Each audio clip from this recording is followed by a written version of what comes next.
आर्थिक राजधानी महानगर मुंबई में आज अखिल भारतीय पत्रकार सुरक्षा समिति जो देश के 20 से ज़्यादा राज्यों में अपना संगठन का विस्तार कर चुकी है और देश के 25,000 से ज़्यादा पत्रकार इस परिवार में सम्मिलित है। ये देश का सबसे बड़ा पत्रकार संगठन के रूप में अखिल भारतीय सुरक्षा समिति पूरे राष्ट्रीय स्तर पर पूरे देश में काम करती है। अखिल भारतीय पत्रकार सुरक्षा समिति की ओर से आज मुंबई में पत्रकार संगोष्ठी एवं राष्ट्रीय महासम्मेलन का आयोजन किया गया था। उसमें 15 से ज़्यादा राज्यों के पत्रकारगण ने हिस्सा लिया। सभी ने पत्रकार सुरक्षा कानून को पूरे देश में लागू करने के विषय में अपने विचार रखे। इस संगोष्ठी में मुंबई महानगर के जाने माने सभी दिग्गज राजकीय सामाजिक नेता भी उपस्थित थे। सभी ने अपने विचार रखे। आने वाले दिनों में गुजरात के पोरबंदर से एक पत्रकार सुरक्षा यात्रा 2 अक्टूबर हमारे राष्ट्रपिता महात्मा गांधी जी की जन्म जयंती के दिन शुरू की जाएगी और दिल्ली के जंतर मंतर मैदान में 10,000 से ज़्यादा पत्रकार इकट्ठे होकर उस यात्रा का समापन करेंगे। और हमारे समिति की एकमेव मांग है पूरे देश में पत्रकार सुरक्षा कानून लागू हो। इसी विषय को लेकर हमने आज ये महानगर मुंबई में ये संगोष्ठी का आयोजन किया था। हमारे राष्ट्रीय उपाध्यक्ष भाई दिलशाद खान साहब ने पूरे कार्यक्रम का आयोजन किया था। उसमें बढ़ चढ़कर सभी पत्रकारों ने हिस्सा लिया। मैं महानगर मुंबई के सभी पत्रकार भाइयों को भी बहुत बहुत धन्यवाद करता हूँ। सर, आप क्या कहना चाहेंगे? बहुत अहम मुद्दा है सुरक्षा को लेकर, पत्रकारों की सुरक्षा को लेकर क्या कहेंगे? ये मुद्दा अहम क्यों हो जाता है, मैं आपको एक आंकड़े के थ्रू आपको बताना चाहता हूँ। 2004 से 2019 के बीच में 67 पत्रकारों की हत्या हो गई। देश जो है 150वें पायदान में पहुँच गया। और मैं आपको बताऊं खतरनाक स्थिति क्यों है, क्योंकि 2014 से 2019 के बीच में 46 पत्रकारों की हत्या हो जाती है। तो इसलिए भी सामाजिक रूप से, आर्थिक रूप से पत्रकारों को सुरक्षित होना बहुत ज़रूरी है। अगर पत्रकार सुरक्षित होंगे, संविधान बचेगा, संविधान बचेगा, देश बचेगा, देश बचेगा, लोकतंत्र बचेगा। अगर पत्रकार नहीं रहेगा तो आप समझ लीजिए कि लोकतंत्र की समाप्ति है। इसलिए जो हम पत्रकार सुरक्षा कानून पत्रकारों के लिए चाहते हैं। आगे किस तरह के कदम उठाए जाने वाले हैं? जिस तरह से बताया जा रहा है कि दिल्ली में का रुख किया जाना है, आप बिल्कुल, हमारे पास एक चार्ट प्लान तैयार है। उस चार्ट प्लान के तहत हम वर्क करेंगे। आज ये हमारी पहली बैठक है उस यात्रा को लेके जो मुंबई में हम करने जा रहे हैं। और मुंबई में हम बैठक करने के बाद ये लगातार आने वाले दिनों में हम बैठकों का दौर जारी रहेगा और आपके सामने एक ब्लूप्रिंट तैयार हो कि आप सभी मीडिया के सामने आएगा कि हमें किस तरीके से हम यात्रा कर रहे हैं और कितने पत्रकार हैं और किस किस रास्ते से होकर गुजरेगी, ये आने वाले दिनों में आपके सामने रखा जाएगा। दिलशाद जी, आप क्या कहना चाहेंगे जिस तरह से कार्यक्रम आयोजित किया है? मेरा पत्रकार भाइयों सबके बारे में एक ही चीज़ बोलना है। आज जो पत्रकारों के लिए ये सब समस्या है उसके लिए हम लोग ये फाइट कर रहे हैं। जिग्नेश भाई हमारे इसके इतना बड़ा मुहिम चलाया, पूरे देश में हमारी संस्था की ब्रांचें हैं, सब जगह ऑफिस है, हर जगह है। मेरा बोलना एक ही है कि अगर पत्रकार एकजुट हो जाए तो किसी की हिम्मत ही नहीं कि हमारे नात में कोई लग सके। अगर पत्रकार एक हो गए, कोई सा पॉलिटिक्स, कोई भी सरकारी अधिकारी हो, कुछ भी, जो आज फर्जी केस बन रहे हैं, ये फर्जी केस क्यों बन रहे हैं कि आज हम कमज़ोर हैं, हम एक पहलू पे नहीं है, एकजुट पे नहीं है हम लोग। जिस दिन हम एका कर लेंगे कि हम पत्रकार हैं, तो पत्रकार के आगे कोई ताकत नहीं है जो पत्रकार के आगे चलाए। पत्रकार चाहे तो सरकार गिरा भी सकता है और उठा भी सकता है और बना भी सकता है। तो पत्रकारों को मेरा बोलने का यही है कि अब हमको एकजुट होना है, एक प्लेटफार्म चुनिए। आज हमारी सुरक्षा समिति जो है उसमें जुड़िए और उसका सहयोग कीजिए। आज ये 50 जगह पत्रकार शाखा खुली हुई है, सिर्फ नाम के लिए काम करना किसी का नहीं है, बस खाली लेबल चल रहा है, फ़ोटो खींच रहे हैं। तो ये फ़ोटो का कुछ नहीं होएगा। आप फ़ोटो खींच के पत्रकारों को अंधकार में डाल रहे हो। एक समिति को अपना संगठन मजबूत बना लो और उसके लिए लड़ो, और फिर देखो पत्रकार पे अगर कोई उंगली उठाता है तो पत्रकार को दोबारा ऐसी नौबत ही नहीं आएगी कि पत्रकारों पर फर्जी केस बनेंगे या पत्रकारों के खिलाफ कोई उच्च। आज क्या होता है, एक नॉर्मल आदमी जाता है वहाँ पर, एक नॉर्मल एनसी करता है, कंप्लेंट करता है और उधर से घर से पत्रकार को उठा के लाते हैं। तो ये हमारी कमज़ोरी है। पत्रकार के गिरेबान पे हाथ डालना, किसी की ताकत नहीं है कि पत्रकार के गिरेबान पे कोई हाथ डाल दे, कोई सरकारी अधिकारी को। पत्रकार का मतलब है सरकारी अधिकारी को भी एक नोटिस जारी करना पड़ता है कि भाई आपको हमारे ऑफिस आना है, कार्यालय आना है, या आपसे कुछ पूछना है, या आपसे कुछ सलाह लेनी है, या कुछ मशवरा करना है, या कुछ जानकारी देनी है। और आज क्या हो गया है, एक फ़ोन आता है और घर से उठा के लेके जाते हैं। तो ये नौबत हमारी है, हमने लाई है और हमारी कमज़ोरी है। जब तक हम एक नहीं होंगे तो ये नौबत चालू रहेगी। तो आपसे मेरा बोलने का, संगठन से जुड़िए और हमारी ताकत नहीं, अपनी ताकत बढ़ाइए। हमारी ताकत मत समझिए कि ये हमारा प्लेटफार्म है, हमारी ताकत है, नहीं, ये हम सबकी ताकत है। बस मेरा इतना ही बोलना है कि आप एक हो जाइए तो हमारा देश एक हो जाएगा, हमारा संविधान बच जाएगा। जो आज हमारा संविधान कुएं में गिरता जा रहा है, उसको एक करने की, उसको उठाने की बहुत ज़रूरत है। आप एक होइए, बस मेरा बोलने का यही है। तो फिर हमारी ताकत देखिए और हमारा ताकत का अंदाज़ा लगाइए, फिर दूसरे कितने होंगे। सारे जितने स्तंभ में सब हिल जाएंगे, खाली अपना स्तंभ मजबूत कर लीजिए। बहुत धन्यवाद।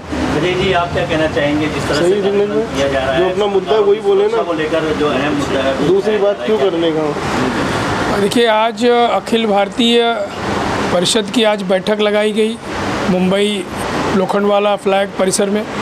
यहाँ से बहुत सारे हिंदुस्तान के अलग अलग कोनों से आज यहाँ पे पत्रकार इकट्ठा हुए और उनको सभी को आज सुनने का मौका मिला। बहुत सारी समस्याएं हैं पत्रकारों की, जैसा कि ये भी सब अपने अपने वक्तव्य में सबने अपना बताया कि किस तरीके से पत्रकार फेस कर रहे हैं।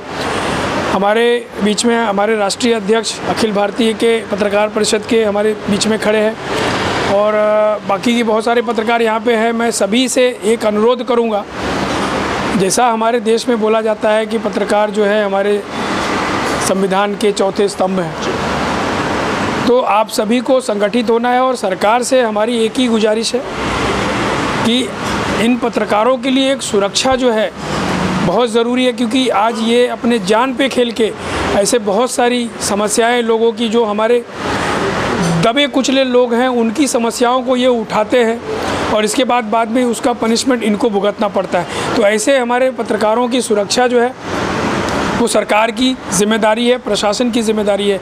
तो हमारी संस्था हमारी है जो ऑल ओवर इंडिया में बेटी बचाओ बेटी पढ़ाओ संगठन के माध्यम से, मैं सभी आपके चैनल के माध्यम से सरकार को ये अपील करूँगा कि हमारे पत्रकारों की जो सुरक्षा है वो बहुत ज़रूरी है। इनकी जो डिमांड है वो इनको पूरी की जाए, क्योंकि ये हैं तो समाज में एक आईने का काम कर रहे हैं। अगर ये चले जाएंगे तो हमारा संविधान, हमारा देश, हमारी जो देश की जो बुराइयां हैं वो कुछ ऊपर नहीं आ पाएंगी। तो इनको जो है सुरक्षित करना बहुत ज़रूरी है। तो मैं फिर से एक बार दिलशाद भाई को और हमारे जितने भी उनके पूरी टीम को मैं ढेर सारी शुभकामनाएं देता हूं कि आज यहाँ मुंबई से ये शुरुआत हुई और इस अभियान में जो है हमारे जैसी बहुत सारी ऐसी संस्था जो है इनके साथ खड़ी है। में अनिल जी ने बहुत अच्छा अपना जो सुझाव दिया। उसके पहले जो पॉलिसी चलती थी लटकाओ भटकाओ वाले सुन रहे थे, लेकिन सही समय दिया।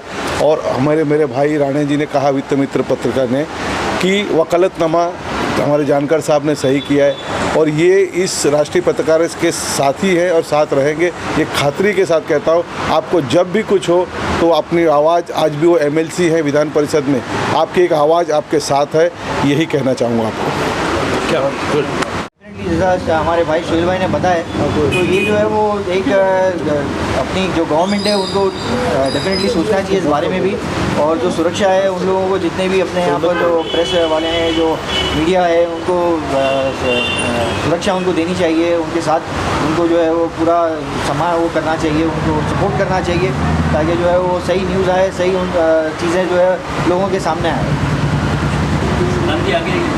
समिति जो फॉर्म हुई है बहुत बेहतरीन काम कर रही है और गवर्नमेंट से काफ़ी रिप्रेजेंटेशन भी कर रही है कि उनकी सिक्योरिटी भी रहे, बिकॉज आजकल ऐसा हो गया है कि न्यूज़पेपर जितने भी है सब डिसीजन मेकर हो गए, ओपिनियन पोल तो बाद में देते, बट ये कमेटी जो काम कर रही है लोगों को सही रीच दे रही है, और गवर्नमेंट के पास डेफिनेटली एक लाइजॉनिंग होना चाहिए, बराबर से ब्रिज बनना चाहिए कि इनके भी प्रोटेक्शन के लिए कुछ होना चाहिए।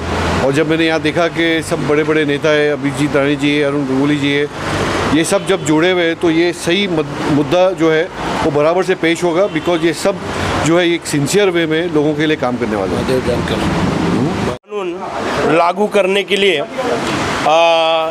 यहाँ पर एक सम्मेलन का आयोजन किया गया। हमारे परम मित्र दिलशाद खान जी के माध्यम से पत्रकारों पर होने वाला अत्याचार, पत्रकारों की समस्या पर एक परिचर्चा हुई। मेरे साथ महाराष्ट्र के दमदार नेता श्री महादेव जानकर जी भी है, आरटीआई प्रसिद्ध आरटीआई एक्टिविस्ट अनिल गलगली जी है। हम सभी लोग यहाँ पर पत्रकारों के हित में क्या अच्छा हो सकता है इस बारे में एक परिसंवाद था। कुछ एक 10 से 12 दिनों में एक विशाल रैली का आयोजन किया जाएगा, जहाँ पर पत्रकारों के हित में पत्रकारों की जो मांगे हैं वो हम सरकार के सामने रखेंगे, और मुझे विश्वास है कि महादेव जानकर जी के माध्यम से हम जल्द ही महाराष्ट्र के मुख्यमंत्री एकनाथ जी शिंदे और महाराष्ट्र के उप मुख्यमंत्री देवेंद्र जी के सरकार में खुद एक जानकर जी मंत्री रह चुके हैं, और मुझे विश्वास है कि जानकर जी के नेतृत्व में हमें सफलता मिलेगी। धन्यवाद। सर आप क्या कहना चाहेंगे सर? क्या दिलाए मैं है ना बाद में दूंगा। अभी हमारे बड़े भाई अभिजीत राणे साहब और मेरे दोस्त आरटीआई के एक्टिविस्ट मेरे दोस्त अनिल गलगली साहब, जो राणे साहब ने बात पर थी आपके पत्रकारों के बारे में, इस हिसाब से हम महाराष्ट्र के चीफ मिनिस्टर आदरणीय शिंदे साहब और deputy chief minister Devendra Fadnavis साहब को भी हम रिक्वेस्ट करेंगे।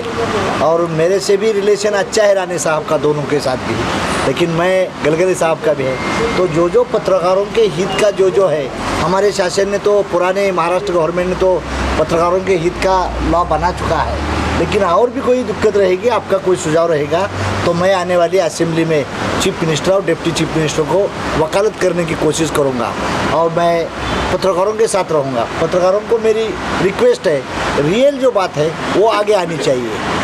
हम भी बोलेंगे, गलत बोलेंगे तो हमारे ऊपर भी अपने लगाना चाहिए, ये सोच के हम आगे चलेंगे तो इंडिया अच्छा बन जाएगा। यही शुभकामना देता हूँ। दिलशाद भाई ने मुझे यहाँ बुलाने का मौका दिया, उसको मेरे दोस्त है, उसको मैं धन्यवाद दिलाना चाहता हूँ। और पत्रकारों के हित जो करना है वो हमारी गवर्नमेंट करेगी, इतना आपको लफ्ज़ देता हूँ। थैंक्स। गुरुजी जी, जिस तरह से महादेव जी ने कहा कि रिलेशन जो है, क्या वो पत्रकारों का फ़ायदा हो पाएगा आपका जिस तरह से? नहीं, निश्चित तौर पर महादेव जी ने अगर वकालत नामा हमारा सबका लिया हुआ है तो मुझे विश्वास है कि निश्चित तौर पर इस मुद्दे को हम आगे तक ले जाएंगे। भारतीय पत्रकार सुरक्षा समिति द्वारा आज जो उनका वार्षिक सम्मेलन उन्होंने आयोजित किया था, जो पत्रकारों को लेकर जो उनकी विभिन्न समस्या है, जो उनको चुनौतियां है, और सबसे बड़ा जो बेरोजगारी का जो संकट है, उस पर सभी वक्ताओं ने चर्चा की। निश्चित तौर पर महाराष्ट्र सरकार का भी मैं अभिनंदन करता हूँ कि उन्होंने 2019 में पत्रकारों की सुरक्षा को लेकर कानून बनाया, और भी हाल ही में जो हमारे पत्रकार वारिसी की जो एक्सीडेंटल मौत बोले या हत्या की गई, उसे लेकर भी जब पत्रकारों ने संघर्ष किया तो उनके परिवार को 25 लाख रुपए देने का काम सरकार की तरफ से किया गया है। भले ही पत्रकार कानून महाराष्ट्र में लागू है, उसमें कई सारी खामियां हैं, उसे और मजबूत करने की बात है, और महाराष्ट्र का जो पैटर्न है वो पूरे देश में किस तरह से लागू किया जाए उस पर भी चर्चा की गई है। और निश्चित तौर पर जो समिति है, सिर्फ महाराष्ट्र नहीं, पूरे अलग अलग देश के राज्य में जाकर इस कानून को इम्प्लीमेंट करने के लिए कोशिश करेगी। पत्रकारों को भी आने वाले दिनों में जो सच का तो सामना वो करते हैं, लेकिन कई बार जो उनके सामने जो मजबूरियाँ होती है, चाहे वो आर्थिक मामला हो या राजनीतिक दबाव हो, उसे उन्हें न मानते हुए एक सामाजिक परिवर्तन के लिए सकारात्मक पत्रकारिता करने की आवश्यकता है। निश्चित तौर पर आज मुंबई महाराष्ट्र में माहौल थोड़ा सा ठीक है, मगर मुंबई और महाराष्ट्र के बाहर माहौल ठीक नहीं है।